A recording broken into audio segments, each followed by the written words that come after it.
Alright, ladies and gentlemen of the YouTube citizens, y'all know who this is. This is your boy Dustin, True Inferno. Back at it with another Throwback Tunes on another Thursday, and we are reviewing something that I never heard before, and this is interesting. So we are reviewing In a Major Way by E40. So even though I know who E40 is, I'm gonna be honest, I had never heard any of his albums before prior to today. So there you go with that. So without any, wasted time, let's get straight on with this review. So this joint came out March 14, 1995. It was recorded from 1994 to 1995 under Jive Records and Sick With WID, Sick With It Records. So the producers involved were E40, who was the executive producer, Funk Daddy, Kevin Gardner, Mike Mosley, Red Ryan, Eugenius, that's interesting, Sam Bostic, Samuel Stevens, and Studio Ton. All those names are new, by the way, to me, to this series. But there you go with that. Now, in terms of this album, it was 13th on the US Billboard 200 charts and 2nd on the US Top R&B/Hip-Hop Albums charts. And by the end of the year, 1995, it was 153rd on the US Billboard 200 and 24th on the US Top R&B/Hip-Hop Album charts. And the album did indeed go platinum, making this album his best album when it comes to certifications. Because this is really his only album that he did, or that he was a part of, period, where not as a feature, but like as a main attraction or whatever, that got platinum. This is it. He have like 5 other albums, or really 6.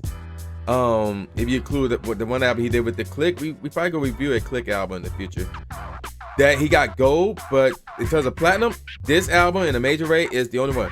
Charts wise, it's pretty good, but there's like 2 albums that did better in the charts department, and we're gonna review one of them next week. So yeah, stay tuned for that one, and y'all might be pretty excited about that one. But let's focus on this one right here. So there's 16 tracks and there's 4 skits, which means I can only give you guys a top 3 and not a top 5. So here we go. The first track is called, Intro, and that was one of the 4 skits. Second track is Clip in the Phone, the DA that is, and believe it or not, that's the second skit off the album. So the first 2 tracks are skits. Yeah. Third track is called The Bumble, DA, The Bumble, followed by Sideways featuring Be Legit and Max Sean. Next up is Spittin'. I thought it said Splittin', but it's Spittin', no G, but with the apostrophe at the end. Followed by, in my opinion, unless there was a single that came out prior to this to me was the one that actually got him some attention. Sprinkle Me featuring Sugar T. And this is actually one of the 2 singles off of this album, and actually one of the 3 tracks that actually have a music video as well. But yeah, y'all, that's Sprinkle Me. So just by me saying that, some of y'all might remember this one. Moving on, track number 7 is called Out of Bounds, OUTTA, and that's actually the 3rd skit off this album, by the way. Next up is Dustin and Disgusting.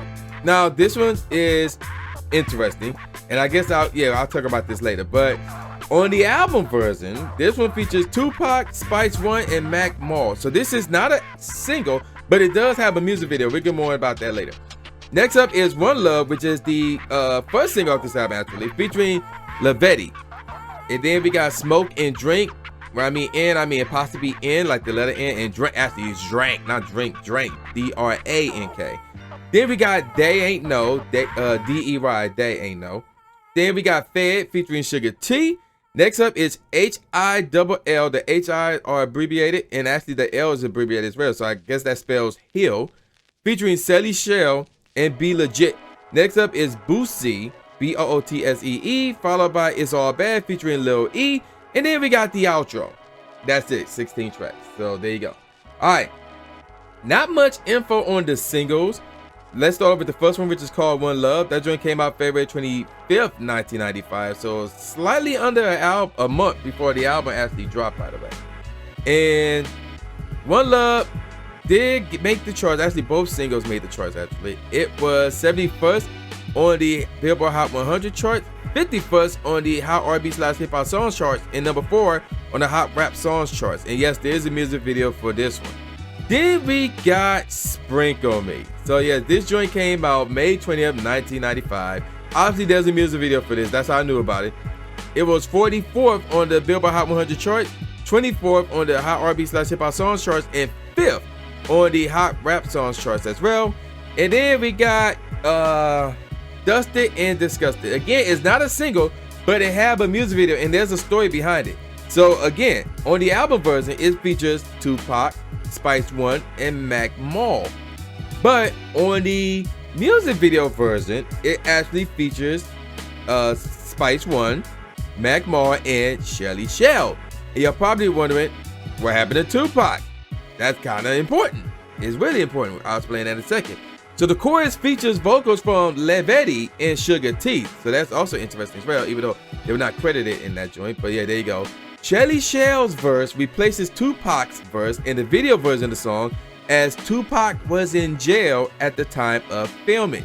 In fact, Richie Rich makes a cameo appearance and says a few words in the early part of the video, and is seen wearing a t-shirt that clearly reads "Free Tupac." Be Legit, D-Shot, JT the Bigger Figure, Captain Sabum, and Funk Mob also make cameo appearances in the video as well. So that's the story behind the music video version and the actual album version. So there you go with that. Same beat, it's just that Tupac verse was taken out in favor of Shelly Shell for the music video version because Tupac was in jail. So that's pretty much what happened there. Alright, so with all that out the way, let's get on with the best track off this album from us. First, let's talk about the intro outro, since those are the only two skits that actually had beats on them. The intro, the beat was borderline cool / really cool. That outro beat though, that one got potential. And that one is really cool. It really got potential, to be honest. Alright, so here we go. Smoke and Drink was the worst track off this album, mostly by comparison. The tempo is really cool, the melody was cool, the bass is really cool. The kick is just straight though, and the snare is cool. Overall, the track is cool. Then we got Side Raise. Tempo is really cool. Melody is cool. The synth bass is cool. The kick is borderline straight / cool. The snare is cool / really cool. Overall, the track is cool. Then we got Boosty. The tempo is borderline cool / really cool. The melody is cool. The bass is cool / really cool. The kick is cool. The snare is borderline cool / really cool. Overall, the track is cool. Then we got They Ain't No. The tempo is straight, and when I mean they ain't no, N-O, in case y'all wonder, like no, not K-N-O-W, but no, like N-O. The tempo is borderline straight / cool, which is the first for the tempo. Should be faster, obviously. The melody is really cool, same with the bass. The kick is just cool. The snare is a bit unique, but it's cool nevertheless. Overall, the track is cool. Then we got It Is All Bad.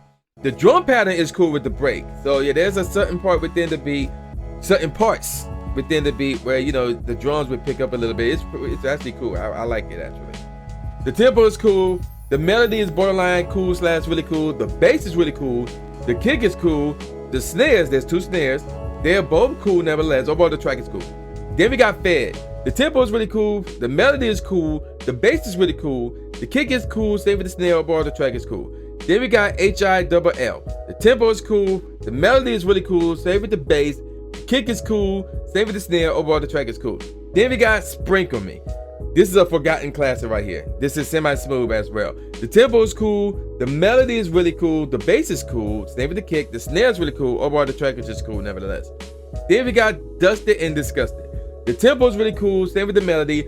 The bass was just cool, the kick was just cool, the snare is borderline cool / really cool. Believe it or not, the overall track is borderline cool / really cool. Alright, now time for the top 3 tracks off this album. The best track off this album is, ironically enough, the third track off this album, The Bumble. The tempo is really cool, the melody is borderline cool / really cool. The bass is cool, but it needs to bang more. The kick, believe it or not, is straight, is borderline straight and cool. The snare is cool nevertheless. Overall, the track is cool / really cool. Next up is Spittin'. The tempo is really cool, same with the melody. The bass is borderline cool / really cool. The kick is cool. The snare is borderline cool / really cool. Overall, this track is really cool. And the number 1 track off this album is, ironically enough, One Love. The tempo is really cool, same with the melody and the bass. The kick is cool. The claps are really cool. The snare is cool. Overall, this track is really cool. So One Love is the best track off this album, followed by Spittin' and The Bumble. So a pattern here is that none of the kicks, looking at this, are I consider to be really cool. Not a single one. in my opinion. So that tells you something right there. Although he got some good basses, and the tempo for the most part is really cool throughout, you know, the entire album. But in terms of the kick, it's like mostly a letdown to some degree. So there you go with that. All right, now it's time for some professional ratings. All Music gave it 4 out of 5 stars. The Source gave it 3.5 out of 5 stars. So, what do I think about this album? Well, this is a solid album. I'm gonna say this is a 3.5 out of 5. I would recommend you either download it and you decide to keep it you want, or stream it. So yeah, I'm gonna say this is a 3.5 out of 5. It's not a bad album, it's a solid album. So I'm gonna go with a 3.5 out of 5 here, because Sprinkle Me is a forgotten classic as a single. One Love is a really, you know, it's a cool track, really cool track actually, and it's a single as well. So I would say this album, in a major way, no pun intended, is a 3 out of 5, a solid album. And with that said, I'm gonna call it a wrap. So with all that said, y'all know who this is. This boy New J Gatsby, aka the new Stephen A. Smith, saying peace out, y'all, and I'll see y'all next time. Yeah.